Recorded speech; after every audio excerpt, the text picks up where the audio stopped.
warahmatullahi wabarakatuh. Perkenalkan, nama saya Evi Cahyani dengan NIM C02213336, kelas akuntansi C. Di sini saya akan menjelaskan tentang laporan laba rugi dan laporan perubahan ekuitas. Terlebih dahulu saya akan menjelaskan tentang laporan laba rugi. Laporan laba rugi yaitu adalah bagian dari laporan keuangan suatu perusahaan yang dihasilkan pada suatu periode akuntansi yang menjabarkan unsur-unsur pendapatan dan beban perusahaan sehingga menghasilkan suatu laba atau rugi bersih. Yang pertama, pendapatan. Pendapatan ada dua, yaitu pendapatan operasional dan pendapatan non-operasional.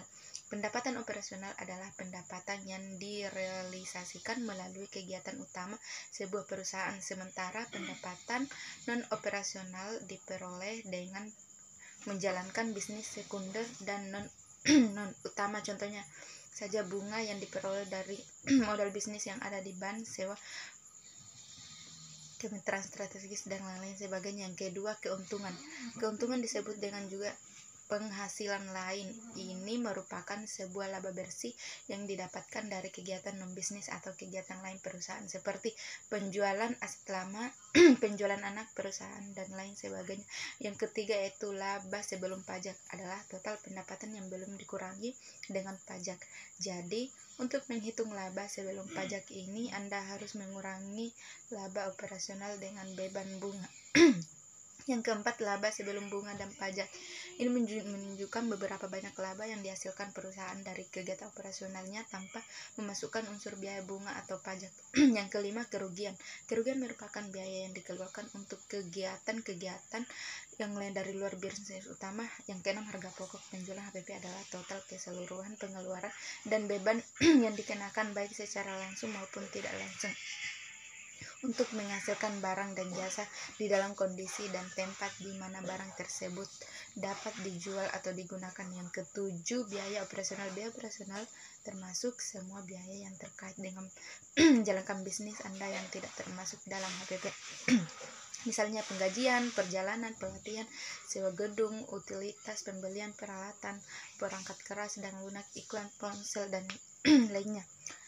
Sedangkan laporan ekuitas adalah merupakan salah satu laporan keuangan yang harus dibuat oleh pemerintah pusat atau daerah yang menggambarkan peningkatan atau penurunan aktivitas bersih selama periode yang bersangkutan berdasarkan prinsip pengukuran tertentu yang dianut. Yang pertama itu saldo awal. Saldo awal adalah saldo akhir dari laporan ekuitas pemegang saham pada periode sebelumnya. Semua penambahan dan pengurangan berikutnya dilakukan pada saldo awal laporan ekuitas. Yang kedua, pendapatan bersih. Pendapatan bersih ini merupakan pendapatan bisnis setelah semua operasi dan pengeluaran non-operasional yang dikurangi selama periode akuntansi.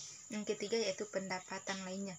Laporan perubahan ekuitas juga mencatat setiap uang tambahan yang diterima oleh perusahaan yang tidak dicatat dalam laporan laba rugi. Sumber pendapatan lain ini mencangkup keuntungan akuatif dan keuntungan yang belum direalisasi atas instrumen keuangan. Yang keempat itu penerbitan saham atau jumlah yang dicatat ke ekuitas pemegang saham total adalah ketika saham baru diterbitkan dan ketika terjadi peningkatan ekuitas pemegang saham. Yang kelima, kerugian bersih adalah kerugian yang dialami oleh perusahaan sebagai akibat dari kegiatan dalam tahun anggaran. Kerugian ini seperti mendapatkan lain biaya atau kerugian yang dikeluarkan oleh perusahaan tetapi tidak diakui dalam laporan laba rugi juga harus dicatat dalam laporan ekuitas. Contoh dari kerugian lainnya dalam perusahaan adalah kerugian akuatif, kerugian yang belum direalisasi dari keuangan. Itulah tadi penjelasan dari saya. Saya Evi Cahyani mengakhiri dengan ucapan wabillahi taufiq wal hidayat. Wassalamualaikum warahmatullahi wabarakatuh.